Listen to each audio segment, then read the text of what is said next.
ಅದಕ್ಕಾಗಿ ನಿಮ್ಮನ್ನು ತಡೆದದ್ದು ನಿಲ್ಲಿ. ಒಂದು ಹೆಜ್ಜೆ ಮುಂದೆ ಇಟ್ಟರೆ ಸಾಧ್ಯತೆ, ಒಂದು ಹೆಜ್ಜೆ ಮುಂದೆ ಇಟ್ಟರೆ ಮಾತ್ರ. ಹೌದು, ಎರಡು ಒಟ್ಟಿಗೆ ನೀವಿಟ್ಟು ಇಡ್ತೀವಿ, ಅವರಿಂದ ಸಾಧ್ಯ. ಕನಕಾದಿಗಳೇ, ಜಯ ವಿಜಯರಾದಂತಹ ನಾವಿವರು ಇಲ್ಲಿ ಇಟ್ಟಿದ್ದೇವೆ. ನಮ್ಮನ್ನು ನೋಡಿಯೂ ನೋಡಿದವರ ಹಾಗೆ ಹಟ್ಟಿಯ ಒಳಗೆ ದನಗಳು ಹೋದ ಹಾಗೆ ಹೊರ ನುಗ್ಗುತ್ತಾ ಇದ್ದೀರಿಲ್ಲ. ಹಟ್ಟಿಯ ಒಳಗೆ ದನಗಳು ಹೋದ ಹಾಗೆ. ಹೌದು. ಯಾಕೆ ಏನು ಸಂಶಯ ಉಂಟು ನಿಮಗೆ? ಅಲ್ಲ, ಬೇರೆ ಏನಾದ್ರು ಹೋದದ್ದು ನೋಡಿದ್ದೀರಿ? ಇಲ್ಲ ಇಲ್ಲ. ಯಾಕಂದ್ರೆ ಅವರು ಹೇಳಿದ 100ಕ್ಕೂ 100 ದೃಷ್ಟಾಂತವಾಗಿ ಇಟ್ಟುಕೊಳ್ಳಬೇಡ. ಯಾವುದನ್ನು ಉದ್ದೇಶ ಇಟ್ಟುಕೊಂಡು ಹೇಳಿದಂದ್ರೆ ಬೇಡ. ಅದು ಉಪಾನೆ ಅಷ್ಟಕ್ಕೆ. ಇದು ಒಂದು ಹಟ್ಟಿಯೇ, ಇಲ್ಲಿ ಇರುವುದೆಲ್ಲ ದನಗಳು. ಯಾಕಂದ್ರೆ ನಾವು ಅಲ್ಲಲ್ಲ, ಇಲ್ಲಿ ಇರ್ಲಿಲ್ಲ, ಈಗ ಬರ್ತಾ ಉಂಟು ಅಷ್ಟೇ. ಹೇಳ್ತೇನೆ ಏನಂದ್ರೆ, ಯಾಕೆ ನಿಲ್ಲಿಸಿದ್ದು ಗೊತ್ತಾ? ನಾವು ಕೇಳುವಂತಹ ಪ್ರಶ್ನೆಗಳಿಗೆ ಉತ್ತರಿಸಿ ಮತ್ತೆ ಒಳಗೆ ಹೋಗಬೇಕು. ಹಾಗಾದ್ರೆ ಪ್ರಶ್ನೆಯೂ ಉಂಟು. ಹೌದು, ಹಟ್ಟಿಗೆ ಹೋಗುವ ದನಗಳಾಗಿ ನಾವು ಹೋಗಿದ್ದೇವೆ. ಹೌದು, ದನಗಳಾದಂತ ನಮ್ಮಲ್ಲಿ ನಿಮ್ಮ ಪ್ರಶ್ನೆಯೂ ಉಂಟು. ಉಂಟು ಹೋಗುವುದು ಎಲ್ಲಿಗೆ, ಹೋಗುವುದು ಯಾಕೆ, ಯಾರನ್ನು ನೋಡುವುದಕ್ಕೆ, ಅಲ್ಲಿ ಹೋಗಿ ಏನು ಮಾಡುವುದಕ್ಕೆ ಉಂಟು, ಅದು ಎಲ್ಲವನ್ನು ಹೇಳಿ ಮತ್ತೆ ಹುಟ್ಟಿನಲ್ಲಿ ಹೇಳುವುದಿದ್ರೆ ಎಲ್ಲಿಗೆ ಹೋಗ್ತಾ ಇದ್ರಿ, ಯಾಕೆ ಹೋಗ್ತಾ ಇದ್ರಿ ಹೇಳಿ. ದ್ವಾರ ಪಾಲಕ ಮಹಾಶಾಲೆ ಹಾಗಾಡ್ಬೇಕು.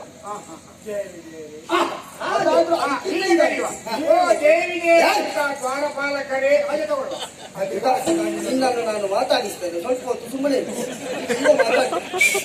ನೀವು ಸಾಮಾನ್ಯ ದ್ವಾರಪಾಲಕರು. ಮತ್ತೆ ವೈಕುಂಠ ಲೋಕದ ಶ್ರೀಮನ್ನಾರಾಯಣನ ದ್ವಾರಪಾಲಕರು ಆತ ಗೊತ್ತುಂಟು. ಮತ್ತೆ ಯಾಕೆ ಈ ದುರ್ಬುದ್ಧಿ? ಯೋಗ್ಯತೆ ಏನು ಇವು ಬೇಕು ಅಂತ ಒಂದೊಂದು ಸಲ ಮಾಡು. ಎಲ್ಲ ವಿಷಯ ಗೊತ್ತುಂಟು. ಅವನಿಗೆ ಅವ ಹೇಳುವುದಿಲ್ಲ ಅಷ್ಟೇ.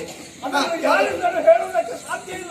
ಏನಿಲ್ಲ ಅಂತ ಹೇಳ್ತಾವ. ಎಲ್ಲ ಉಂಟು, ಎಲ್ಲವೂ ಹೆಚ್ಚಿಗೆ ಇದ್ರೆ ಅದನ್ನು ಹೇಳಲಿಕ್ಕೆ ಆಗ್ತದ. ಹೆಚ್ಚಿಗಾದ್ರೆ ಯಾವುದನ್ನು ಅಂತ ಹೇಳುವುದು ಅಲ್ವಾ? ಹೌದು. ಹೀಗೆ ನಮ್ಮ ಮೇಲೆ ಸಿಟ್ಟು ಮಾಡ್ತಾ ಇದ್ದೀರ. ಮತ್ತೆ ನಿಮ್ಮ ಮೇಲೆ ಸಿಟ್ಟು ಮಾಡಿದ್ರೆ ಮತ್ತೆ ನಮಗೆ ನಮ್ಮ ಮೇಲೆ ಸಿಟ್ಟು ಮಾಡ್ಲಿಕ್ಕೆ ಆಗ್ತದೆ.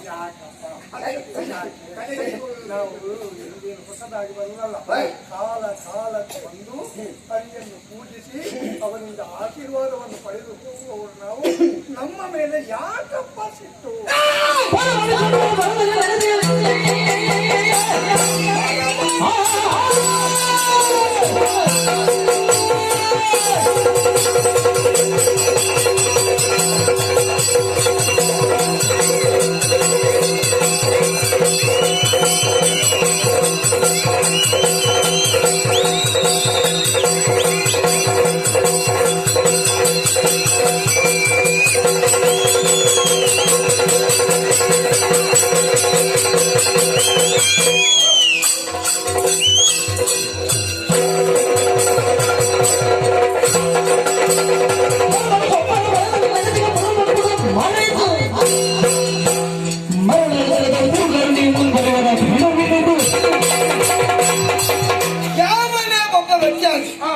ಅವ ಎಲ್ಲಿಗೆ ಹೋಗಿ ಅವ ಏನೇ ಮಾಡಿ ಎಲ್ಲಿಗೆ ಹೋಗ್ತೇನೆ, ಏನು ಮಾಡ್ತೇನೆ ಎನ್ನುವ ಪರಿಜ್ಞಾನ ಇರಬೇಕು.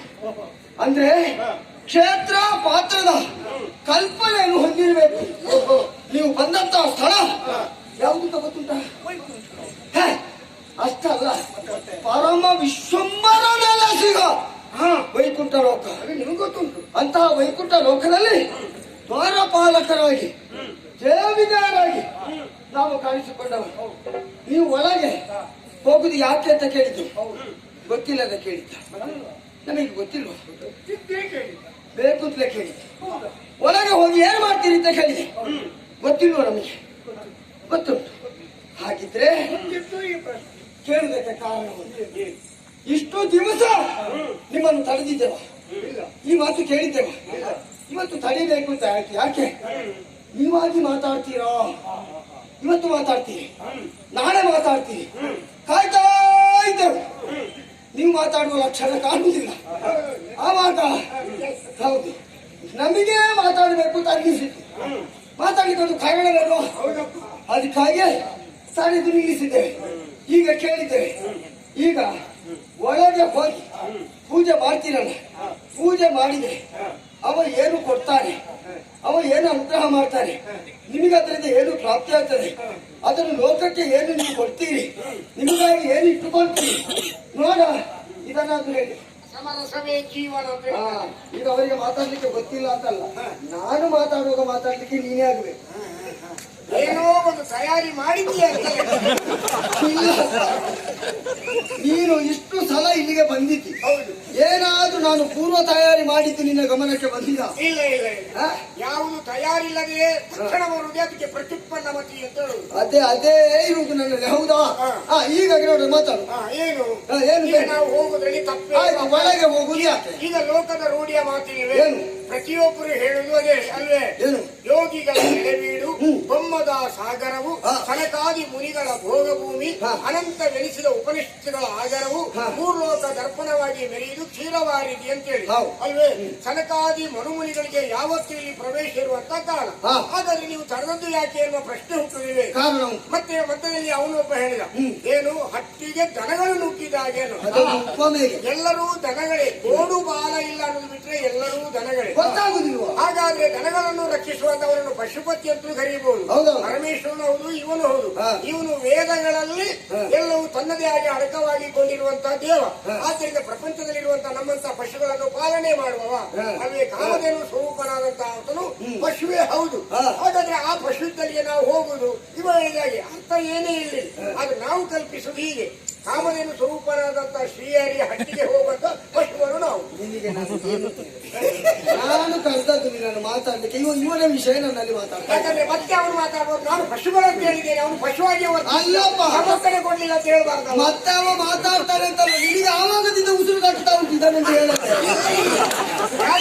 ಅವನು ಯಾವ ಮಾವನನ್ನು ಇಟ್ಕೊಂಡು ಹೇಳಿದಾಗ ಅದು ನನಗೆ ಗೊತ್ತಿಲ್ಲ. ಅವನ ಮಾತಿಗೆ ಸಮರ್ಥನೆ ಕೊಡ್ಬೇಕು. ನಿನಗೆ ಧೈರ್ಯ ಉಂಟು ಅವನನ್ನು ಮಾತಾಡ್ಲಿಕ್ಕೆ ನಾನು ಬಿಡುವುದಿಲ್ಲ ಅಂತ. ಈಗ ಸಮಾಧಾನ ಆಯ್ತಾ? ನಿಲ್ಲಕ್ಕದಲ್ಲಿ ಅವನು ಅಷ್ಟೇ ಮಾತಾಡಿ ಅವನನ್ನು ಬಿಟ್ಟೆ ಅಂತಾದ್ರೆ ನನ್ನಿಂದ ಹೆಚ್ಚು ಮಾತಾಡ್ತಾನೆ, ಅದಕ್ಕೆ ಮಾತಾಡ್ಲಿಕ್ಕೆ ಬಿಡುವುದಿಲ್ಲ. ಅರ್ಥ ನಾವೇ ಹೇಳ್ಬೇಕಾದ್ರೆ ಮಾತ್ರ ಅಲ್ಲ, ಅರ್ಥ ಖಂಡಿತವಾಗಿ ಮಾತಾಡ್ತಾನೆ ಅವ. ಗೊತ್ತಾಯ್ತಾ? ಇನ್ನೊಬ್ಬರನ್ನು ಬಿಸಾಡಿದನ್ನು ಹಿಡಿದು ತಿರುಗಿ ಬಿಸಾಡುವುದಲ್ಲ, ಅವ ನೇರವಾಗಿ ಏನಿಲ್ಲ ಅದನ್ನು ಬಿಸಾಡ್ತಾನೆ. ಗೊತ್ತುಂಟಾ? ಅದೇ ಒಂದು ವಿಶೇಷ. ಏನು ಇಲ್ಲದನ್ನು ಬಿಸಾಕುದೇ ಒಂದು ದೊಡ್ಡ ಸಾಮರ್ಥ್ಯ. ಅದು ಅವನಲ್ಲಿ ಉಂಟು. ಈಗ ಹಾಗಲ್ಲ, ಅವ ಬಿಸಾಡಿದನ್ನು ತಿರುಗಿಸಿ ಅವನಿಗೆ ಬಿಸಾಡುದು. ಈಗ ಅದು ಸ್ಫೋಟಗೊಳ್ಳದಿದ್ರೆ ಹೋಯ್ತು. ಮಾತ್ರ ಅಲ್ಲ, ಈಗ ಕೇಳ್ತಾನೆ ನಿನ್ನಲ್ಲಿ ಒಳಗೆ ಹೋಗಿ ಅವನನ್ನು ಪೂಜೆ ಮಾಡ್ತಾನೆ ಅಂತ ನೀವು ಹೇಳಿದಿರಲ್ಲ. ಈಗ ಒಳಗಿರುವ ಅವನಿಗೆ ನಮ್ಮಿಂದ ವಿಶೇಷವಾದಂತಹ ವಿಶಿಷ್ಟತೆ ಅವನಲ್ಲಿ ಏನು ಉಂಟು? ಈಗ ಅದಕ್ಕಿಂತಲೂ ಹೆಚ್ಚು ನಿಮ್ಮಲ್ಲಿ ಏನುಂಟು? ಎಲ್ಲವೂ ಅವನಷ್ಟೇ ಉಂಟು. ನಿಮಗೆ ಸಾಮೀಪ್ಯ ಉಂಟು, ಆಮೇಲೆ ಅಲ್ಲಿ ಇರೋರು, ಆಮೇಲೆ ಸಾಮೀಪ್ಯ ಉಂಟು, ಆಮೇಲೆ ಅವನ ಹತ್ತಿರವೇ ನೀವಿದ್ದೀರಿ. ಅದಕ್ಕೇನು? ಅದೇ ಲೋಕದಲ್ಲೇ ನೀವಿದ್ದೀರಿ, ಅವನಾಗೆ ಇದ್ದೀರಿ. ಹೌದು, ಸಾರೂಪ್ಯ, ಸಾಮೀಪ್ಯ, ಸಾಲೋಕ್ಯ. ಆದ್ರೆ ಸಾಹಿತ್ಯ ಅವನಾಗೆ ಇರುವುದಕ್ಕೆ ಸಾಧ್ಯ ಇಲ್ಲ. ಅದೇ ಉಪಮೆ ನಾನು ಕೊಡ್ತೇನೆ ನಿನಗೆ. ಅವನಿಗೆ ಅವ ಇರುವುದು ವೈಕುಂಠ ಲೋಕದಲ್ಲಿ, ನಾವು ಇರುವುದು ವೈಕುಂಠ ಲೋಕದಲ್ಲಿ. ಅವನನ್ನು ನೀಲವರ್ಣ ಅಂತ ಕರೀತಾರೆ, ನಮ್ಮ ಬಣ್ಣವು ನೀಲವರ್ಣವೇ. ಆಮೇಲೆ ಅವ ಯಾವಾಗ ಅವನಿಗೆ ಕೈ 4 ಹೌದಾ? ನಮಗೂ 4 ಕೈ. ಸಂದರ್ಭ ಬಂದಾಗ 2 ಇನ್ನೆರಡು ಪ್ರಕಟಗೊಳ್ಳಬಹುದು. ಖಂಡಿತ. ಅವನ 4 ಕೈಯಲ್ಲಿ 4 ಆಯುಧಗಳು, ಶಂಖ, ಚಕ್ರ, ಗದಾ, ಪದ್ಮ.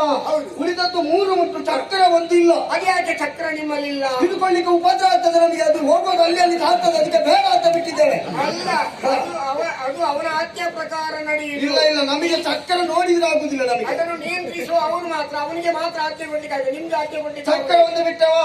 ಹಾಗೆ ಆಮೇಲೆ ಅವ ಲಕ್ಷ್ಮೀಪತಿ. ಹೆಣ್ಣು ಮಕ್ಕಳ ಸುದ್ದಿಗೆ ನಾವು ಹೋಗುದಿಲ್ಲ, ನಮಗೆ ಬೇಡ. ಅದು ನಮ್ಮ ಪ್ರಪಂಚವೇ ಬೇರೆ. ಅದು ಉಳಿದದ್ದು ಎಲ್ಲವೂ ನಾರಾಯಣನ ಹಾಗೆ ಉಂಟು. ಮಾತ್ರವಲ್ಲ, ಈಗ ಒಳಗೆ ಹೋಗಿ ಪೂಜೆ ಮಾಡಿದ್ರೆ ಅವ ಅನುಗ್ರಹ ಮಾಡ್ತಾನೆ ಅಂತ ಹೇಳ್ತೀವಿ. ನಿನಗೊಂದು ಉಪಮೆ ಹೇಳ, ಒಂದು ಪ್ರಶ್ನೆ ಕೇಳ್ತಾನೆ ನಿನ್ನೆ. ಅಲ್ಲಪ್ಪ, ಭೂಲೋಕದ ಕಡೆ ಗಮನ ಹರಿಸು ನೀನು. ಆ ಭೂಲೋಕದಲ್ಲಿ ಒಂದು ದೇವಸ್ಥಾನ ಅಂತ ಇರ್ತದೆ. ಆ ದೇವಸ್ಥಾನಕ್ಕೆ ಒಂದು ಗರ್ಭಗುಡಿ ಅಂತ ಇರ್ತದೆ. ಗರ್ಭಗುಡಿಯ ಒಳಗೆ ಒಂದು ವಿಗ್ರಹ ಇರ್ತದೆ. ಆ ವಿಗ್ರಹಕ್ಕೆ ಅರ್ಚಿಸುವುದಕ್ಕೆ ಒಬ್ಬ ಅರ್ಚಕ ಅಂತ ಇರ್ತಾನೆ. ಮಾತ್ರವಲ್ಲ, ಆ ಗರ್ಭಗುಡಿಗೆ ಒಂದು ಬಾಗಿಲು ಇರ್ತದೆ. ಆ ಬಾಗಿಲಿಗೆ ಬೀಗ ಇರ್ತದೆ. ಹೌದಾ?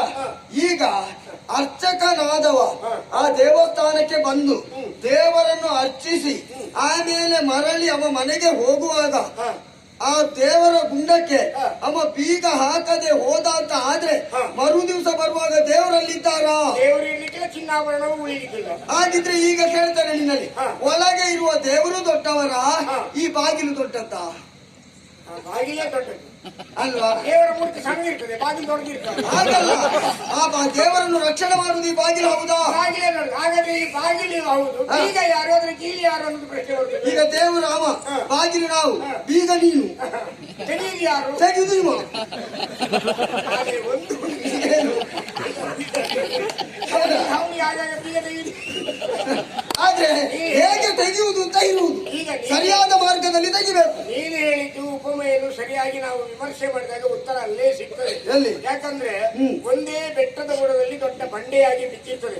ಆ ಬಂಡೆಯಲ್ಲಿ ಬೇಕಾದ ಶಿಲೆಯ ಮರ್ಮವನ್ನು ತಿಳಿದಂತ ಶಿಲ್ಪಿಯೊಬ್ಬ ಅದಕ್ಕೆ ಬೇಕಾದ ದೇವರಿಗೆ ಬೇಕಾದ ಶಿಲೆಯನ್ನು ಕೆತ್ತಿ ಕೆತ್ತಿ ಕೆತ್ತಿ ಕೆತ್ತಿ ಅದನ್ನು ವಿಗ್ರಹ ಮಾಡ್ತಾನೆ. ಅಲ್ವೇ? ತುಂಬಾ ಪೆಟ್ಟು ತಿಂದಂತ ವಿಗ್ರಹವು ದೇವರಾಗಿ ಮಾರ್ಪಾಡಾಗ್ತದೆ. ಅದರಲ್ಲಿ ಸ್ವಲ್ಪ ಪೆಟ್ಟು ತಿಂದದ್ದು ಅದು ಪಟ್ಟದ ಕಲ್ಲಾಗಿ ಮಾರ್ಪಾಡಾಗ್ತದೆ. ಆಮೇಲೆ ಅದಕ್ಕಿಂತಲೂ ಸ್ವಲ್ಪ ಕಮ್ಮಿ ಪೆಟ್ಟು ತಿಂದದ್ದು ಪೆಟ್ಟು ಕಲ್ಲಾಗಿ ಮಾರ್ಪಾಡಾಗ್ತದೆ. ಅಲ್ವೇ? ಸಾವಿರಾರು ಮಂದಿ ಭಕ್ತರು ಬರ್ತಾರೆ, ತನ್ನ ಪಾದರಕ್ಷೆಯನ್ನು ಮೆಟ್ಟುಕಲ್ಲಲ್ಲಿ ಇಡ್ತಾರೆ, ದೇವರಿಗೆ ಕೈ ಮುಗಿಯುತ್ತಾರೆ, ಪಟ್ಟದ ಕಲ್ಲಿಗೆ ಉಳಿದ ಗಂಧವನ್ನು ಪೂಜಿಸಿ ಹೋಗ್ತಾರೆ. ಸರಿ ಪೆಟ್ಟು ಬಿದ್ದಾಗ ಮಾತ್ರ ದೇವರ ಕಲ್ಲಾಗಿ ಮಾರ್ಪಾಡಾಗ್ತದೆ ಅಂತ ಹೇಳಿ ಕೊಟ್ಟದ್ದು ನಾನು ಹೇಳ. ಈ ಸರಿ ಪೆಟ್ಟು ತಿನ್ನುವ ಯಾರು ಗೊತ್ತುಂಟ? ಬೇಡದಷ್ಟು ಅಧಿಕ ಪ್ರಸಂಗ ಮಾಡಿದವ, ಅವನಿಗೆ ಜಾಸ್ತಿ ನಾಲ್ಕು ಬೀಳ್ತದೆ. ಸ್ವಲ್ಪ ಕಡಿಮೆ ಅಪರಾಧ ಮಾಡಿದವನಿಗೆ ಕಡಿಮೆ ಪೆಟ್ಟು ಬೀಳ್ತದೆ. ಪೆಟ್ಟು ತಿನ್ನದೆ ಸರಿ ಆಗುವುದಿಲ್ಲ ಅಂತ ನನಗೆ ಮೊದಲೇ ಗೊತ್ತಿತ್ತು. ನಿನಗೆ ಮೊದಲೆಲ್ಲ ಗೊತ್ತು, ನಮಗೆ ಈಗಲೇ ಗೊತ್ತಾಗಿದೆ. ಈಗಲೇ ಗೊತ್ತಾಗ ಅದಕ್ಕಲ್ವ ತಡೆದದ್ದು ನಾವು. ಹಾಗಾದ್ರೆ ಸ್ವಸ್ವರೂಪ ಜ್ಞಾನ ನಿಮ್ಗೆ ಉಂಟು ಅಂತ ಆಯ್ತು. ನಮಗೆ ಸ್ವಸ್ವರೂಪ ಸರಿ ಆಗುವುದಿಲ್ಲ ಅಂತ ಸ್ವಸ್ವರೂಪ ಜ್ಞಾನ ಮಾತ್ರ ಅಲ್ಲ, ಪರಜ್ಞಾನವು ನಮ್ಮಲ್ಲಿ ಉಂಟು. ಹೌದಾ? ಹೌದಪ್ಪ. ವ್ಯಕ್ತಿಗಳ ಮುಖವನ್ನು ನೋಡಿದಾಗ ಅವರ ಅಂತರಂಗದಲ್ಲಿ ಏನುಂಟು ಎನ್ನುವ ಭಾವವನ್ನು ತಿಳಿಯುವಂತಹ ವಿಶಿಷ್ಟವಾದ ಶಕ್ತಿಯು ನಮ್ಮಲ್ಲಿ ಉಂಟು. ಮಾತ್ರವಲ್ಲ, ನಿನಗೊಂದು ಮಾತು ಹೇಳ, ನೀನು ಇಷ್ಟು ನಮ್ಮ ತಲೆ ತಿಂತಾ ಇದೆಯಲ್ಲ ಇಲ್ಲಿ. ತಲೆ ಹೇಗೆ ತಿನ್ನುತ್ತ ಹಾಗೆ ನಾವು ಯಾವುದಕ್ಕೂ ಕೋಪ ಮಾಡುವ ಪ್ರಶ್ನೆ ಇಲ್ಲ, ನಾವು ಶಾಂತವಾಗಿ ನೋಡುವ. ಆಮೇಲೆ ಉಂಟಲ್ಲ, ಕೆಲವರು ಹೇಳುವುದಿಲ್ವೇ, ಏನು ಇವರು ಮುನಿಕುಮಾರರು, ಕೆಟ್ಟ ವಿಷಯ ಮನಸ್ಸಿಗೆ ಸಾರರು, ಅಹಂಭಾವದ ಮೆಟ್ಟಲೇರರು, ಧರ್ಮವನ್ನು ಬಿಟ್ಟು ಬೇರೆಲ್ಲಿಯೂ ಸಾರರು ಅಂತ ಲೋಕರುಳಿಯ ಮಾತುಗಳಿವೆ. ಅವನ ಕೆಲ ಪರಿಣಾಶನರ ನಮಗೆ ಪರರ ಪರಮಾಣು ಗುಣವನ್ನು ಪರ್ವತವನ್ನು ಪರಿಗ್ರಹಿಸುವ ಪರಿಜ್ಞಾನದ ಪಾಠ ಆದ್ದರಿಂದಲೇ ನೀವು ಹೇಳುವಂತಹ ಸಣ್ಣ ವಿಷಯವನ್ನು ಅಷ್ಟು ದೊಡ್ಡದಾಗಿ ತಗೊಳ್ಳೋದಿಲ್ಲ. ಈಗ ಹೆಚ್ಚು ಬೇಡ, ನಿನಗೊಂದು ಮಾತು ಹೇಳ. ಈಗ ಒಳಗೆ ನಾರಾಯಣ ಇದ್ದಾರೆ, ಲಕ್ಷ್ಮೀ ದೇವಿ ಇದ್ದಾರೆ. ಅವರು ಈ ದ್ವಾರದಿಂದ ಹೊರಗೆ ಹೋಗಬೇಕಾದ್ರೆ ದೇವಿ ಜಯರೇ ನಮಸ್ಕಾರ ಹೋಗಿ ಬರ್ತೇವೆ ಒಂದು ಮಾತು ನಮ್ಮಲ್ಲಿ ಹೇಳ್ತಾರೆ. ಹೌದಪ್ಪ. ಹಾಗೆ ಒಳಗೆ ಬರಬೇಕು ಅಂತ ಇದ್ರು. ಒಂದು ವೇಳೆ ನಾರಾಯಣ ಇಲ್ಲದಿದ್ರು ಲಕ್ಷ್ಮೀದೇವಿ ಕೂಡ ನಮಸ್ಕಾರ ದೇವಿ ಜಯರೇ ಒಳಗೆ ಹೋಗ್ತಾ ಇದ್ದಾನೆ. ಹಾಗೆ ನಮಗೀಗ ನೀವು ಪೂಜೆ ಮಾಡಬೇಕು ಅಂತ ಹೇಳಿ ಏನು ಹಠ ಇಲ್ಲ, ಚಟವೂ ಇಲ್ಲ. ಪೂಜೆ ಇಲ್ಲ ಅಂತ ಯಾರು ಬಂದೂಕ ಪುಷ್ಪವನ್ನು ಮೊದಲು ನಿಮ್ಗೆ ಎಸಿದ್ರು, ಬೇಡ ನಮಗೆ ಪಾಲಕಂ ಸಮರ್ಪಯಾಮಿ ಅಂತ. ಪೂಜೆಯೇ ಬೇಡ ನಮಗೆ. ದೂರದಿಂದ ನೀವು ಬರ್ತಾ ಇದ್ದೀರಲ್ವಾ, ಬರುವಾಗ ಒಳಗೆ ಹೋಗುವಾಗ ನಮಸ್ಕಾರ ಇಷ್ಟು ಕೇಳ್ತಿದ್ರೆ ನಮಗೆ ಒಂದು ಸಮಾಧಾನ ಆಗ್ತಿತ್ತು, ನಮ್ಮನ್ನು ಗುರುತಿಸಿದಾರಲ್ವಾ ಅಂತ. ಬೇಡ, ಅದು ಬೇಡ ಅಂತ ಇಡುವ. ಒಂದು ಬರುವಾಗ ನಮ್ಮನ್ನು ನೋಡಿ ಒಂದು ನಮ್ಗೆ ಸಾಕು, ಅಷ್ಟು ಸಾಕು. ನಮಗೆ ಒಂದು ನಮ್ಮನ್ನು ಗಮನಿಸಿದ್ದಾರೆ ಅಂತ ಆಗ್ತದೆ. ಇಷ್ಟು ಮಾಡದೆ ಒಳಗೆ ಹೋಗ್ತಾ ಇದ್ದೀನಲ್ಲ, ಗಮನಿಸಲಿಕ್ಕೆ ಒಂದು ನಾನು ಸಣ್ಣ ಉದಾಹರಣೆ ಕೊಡ್ತೀನಿ. ಸಣ್ಣದು ಬೇಡ, ದೊಡ್ಡದೇ ಕೊಡು ನೀವು. ಕೆಲವರು ಬಂದು ಅವನೇನೋ ಒಂದು ಕೆಲಸದಲ್ಲಿ ಇರ್ತಾನೆ, ಹೀಗೆ ಮಾಡಿಕೊಂಡು ಕೆಲವರೆಲ್ಲ 3 ಲಕ್ಷ ಹೀಕೊಂಡು ಸುತ್ತ. ಯಾಕಂದ್ರೆ ನಮ್ಮ ನೋಡಿದಲ್ಲ ಇಲ್ಲೊಂದು ಹೀಕೊಂಡು ತಪ್ಪಿಯು ಅವ ನಮಸ್ಕಾರ ಕೊಡುದಿಲ್ಲ, ಇವನೇ ಅವರನ್ನು ನೋಡಿ ನಮಸ್ಕಾರ ಹೀಗೆ ಮಾಡಬೇಕು, ಹೀಗೆ ಮಾಡ್ಬೋದು. ಇದು ಅನುಭವನ ತಿಳುವಳಿಕೆ. ಹಾಗೆ ಈಗ ನೀವು ಹಾಗೆ ನಮಸ್ಕಾರ ಕೇಳಿದ ನಮ್ಮ ಹತ್ರ ಒಂದು ನಮಸ್ಕಾರ ಕೊಡು ಮಾರಾಯ. ನಮಸ್ಕಾರ. ಪೂಜೆ ಪೂಜೆ ನೈವೇದ್ಯ ಎಲ್ಲ ಅವಶ್ಯ ಮಾಡಿ ಪೂಜೆ ಇವನನ್ನು ನೋಡಿ ಕಲಿ. ನಿಜವಾಗಿಯೂ ನಿಮಗೆ ಪೂಜೆ ಆಗಲೇಬೇಕು. ಏನು ತರ ಏನು ಮಧ್ಯದಲ್ಲಿ ಇದು ತನಕ ಆಗದ ವಿಚಾರ. ಹೌದಾ? ಇಂದು ನಾವು ಒಳಗೆ ಹೋಗ್ತೇವೆ, ಪರಮಾತ್ಮನಲ್ಲಿ ಕೇಳ್ತೇವೆ, ಅವ ಅಪ್ಪಣೆ ಮಾಡಿದ್ರೆ ನಾಳೆ ನಿಮಗೆ ಪೂಜೆ ಮಾಡಿ ಅಲ್ಲ. ಈ ಹುಚ್ಚನಲ್ಲಿ ಮಾತಾಡಿದ್ರೆ ಅವರು ಹಿಡಿದ ಹಗ್ಗ ಬಿಡುವುದಿಲ್ಲ, ನಾವೇನ್ ಹೇಳಿದ್ರೆ ಅರ್ಥವಾಗುದಿಲ್ಲ. ನಮ್ದೇನು ಹಗ್ಗ ಜಗ್ಗಾಟ ಕಾರ್ಯಕ್ರಮ. ಒಳಗೆ ಹೋಗುವಾಗಲ್ಲ ನೋಡಿಕೊಳ್ಳೋ, ನೀನು ಏನೇನು ಮಾತಾಡ್ಬೇಡ, ನಾವು ಮತ್ತೆ ಮಾತಾಡ್ತಾನೆ. ಆಗಲೇ ನಾವು ಕೂಡ ಹಾಗೆ ನಾವು ಮುಖ್ಯನಲ್ವಾ? ಈ ಹಠಮಾರಿಗಳಲ್ಲಿ ಮಾತಾಡಿ ಏನು ಪ್ರಯೋಜನ ಇಲ್ಲ. ನಾವು ನಮ್ಮಷ್ಟಕ್ಕೆ ಒಳಗೆ ಹೋಗುವ.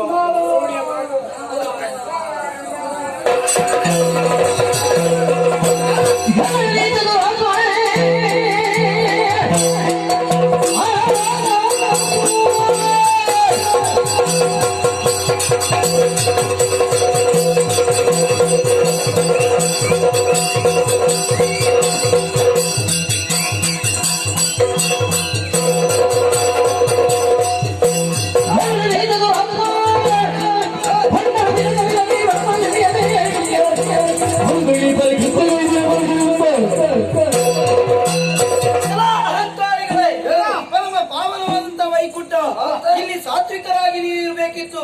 ಅದು ಹೊರತು ಅಹಂಕಾರದಿಂದ ವರ್ತಿಸ್ತಾ ಇದ್ದೀರಾ. ಅಹಂಕಾರಿಗಳಂತ ನಿಮಗೆ ತಕ್ಕ ಶಾಸ್ತಿ ಆಗಬೇಕು. ಆದ್ದರಿಂದ ಕೊಡ್ತೇವೆ ಶಾಪ.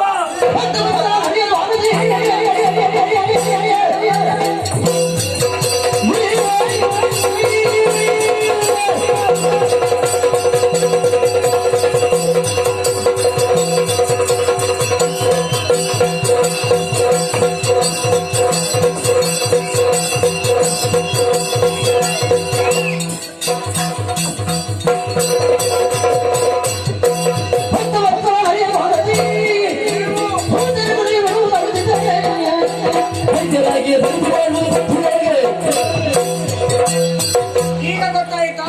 ಬ್ರಾಹ್ಮಣರ ಮಕ್ಕಳಿಗೆ ಸಿಟ್ಟು ಬಂದ್ರೆ ಇಷ್ಟು ಹಾರ್ತಾರಂತ. ಅವರಿಗೆ ಆಯಾಸ ಆಗಿಲ್ಲ, ನೀನು ಸುಮ್ಮನೆ ಮಾತಾಡ್ತಾರೆ. ಅದಕ್ಕೆಲ್ಲ ನೀನು ಹತ್ತು ವರ್ಷದ ದ್ವಾರದಲ್ಲಿರುವಂತಹ ನೀವುಗಳು ರಾಗದ್ವೇಷಗಳಿಗೆ ರಹಿತರಾಗಿ ಬದುಕಬೇಕಾಗಿತ್ತು.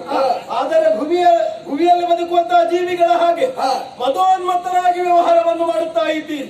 ನಿಮಗಿದು ಸಲ್ಲದಂತಹ ವ್ಯವಹಾರ. ಬ್ರಹ್ಮಮಾನಸ ಪುತ್ರರಾದಂತಹ ನಮ್ಮನ್ನೇ ತಡೆದು ವ್ಯವಹರಿಸುತ್ತಾ ಇದ್ದೀರಿ. ಮಹಾಜ್ಞಾನಿಗಳಂತಹ ನಮ್ಮ ಮೇಲೆ ಕೈ ಮಾಡುವುದಕ್ಕೆ ಮುಂದಾಗಿ ಮದೋನ್ಮತ್ತತೆಯಿಂದ ವ್ಯವಹರಿಸುವಂತಹ ನೀವುಗಳು ಪಾಲ್ಗಡದ ಶಯನದ ಬಳಿಯಲ್ಲಿ ಇರುವುದಕ್ಕೆ ಯೋಗ್ಯರಲ್ಲ. ಹಾಗಾಗಿ ನೀವು ಭೂಮಿಯಲ್ಲಿ ಹುಟ್ಟಿ ಭೂಮಿಯಲ್ಲಿ ಶಾಪ ಕೊಟ್ಟರೆ 3 ಮೂರ್ತಿಗಳಿಂದ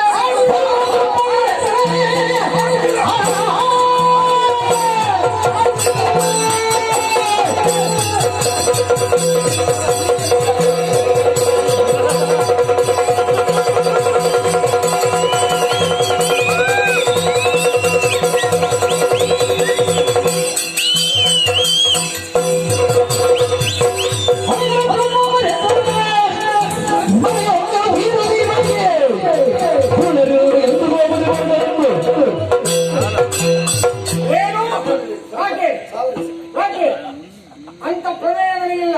ಹೇ ದೇವಿ ದೇವಿ, ಹೇ ಕಡಿದಾಗಿನ ದೇವಿ ದೇವಿ, ನಾವು ಕೊಟ್ಟಂತಹ ಶಾಪವನ್ನು ಪರಿಹರಿಸಿದರೆ 3 ಮೂರ್ತಿಗಳಿದ್ದಾರೆ ಅಂತ ದುರಂತಾರನಿಗೆ ಸಿಟ್ಟು ಬರ್ಲಿಕ್ಕೆ ಅವಾಗ ಸಿಟ್ಟು ಬರಲಿಲ್ಲ. ಹಾಗೆ ಶಾಪ ಕೊಡ್ತೇವೆ. ನಾವು ಕೊಟ್ಟಂತಹ ಶಾಪವನ್ನು ಪರಿಹರಿಸಿದರೆ 3 ಮೂರ್ತಿಗಳಿದ್ದಾರೆ.